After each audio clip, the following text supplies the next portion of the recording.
السلام علیکم۔ تو کیا آپ چاہتے ہیں کہ آپ بستر پر جانے سے پہلے اپنے تمام دن کے گناہوں کو پاک کر لیں؟ کیا آپ یہ چاہیں گے جب آپ نیند کے لیے جائیں تو آپ کی روح کو سکون ہو، اللہ آپ سے راضی ہو؟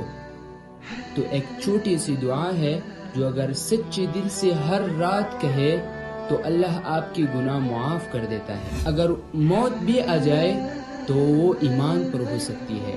تو یہ دعا حضور صلی اللہ علیہ وسلم نے ہمیں خود بتائی ہے۔ تو اب اس دعا کی فوائد کیا ہے، اس کا فائدہ کیا ہے؟ تو اس کے بہت سے فائدے ہیں۔ پہلا اس میں یہ ہے کہ گناہوں کی معافی، جو بھی چھوٹے موٹے گناہ دن بھر میں ہو وہ معاف ہو جائیں گے۔ نمبر 2، دل کا سکون۔ سونے سے پہلے اللہ سے رجوع دل کو سکون دیتا ہے۔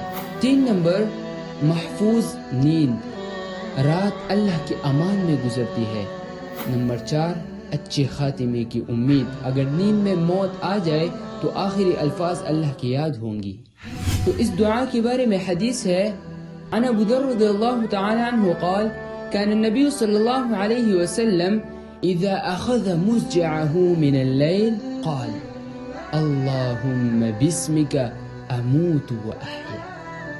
ابو ذر رضی اللہ تعالی عنہ سے روایت ہے کہ جب نبی کریم صلی اللہ علیہ وسلم رات میں اپنے خوابگاہ پر جاتے تھے، یعنی بستر کی طرف جاتے تھے، تو کہتے تھے اللہم بسمک اموت و احیا، اے اللہ میں تیرے ہی نام سے مرتا ہوں اور تیرے ہی نام سے زندہ ہوتا ہوں۔ اس کے بارے میں حضور صلی اللہ علیہ وسلم نے فرمایا کہ جب تم بستر کی طرف جاؤ تو یہ دعا پڑھو۔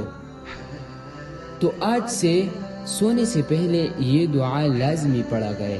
اگر یہ علم آپ کو فائدہ دے رہا ہے، کسی اور کو بھی شیئر کر دے، شاید آپ کے ذریعے اللہ کسی کو معاف کر دے۔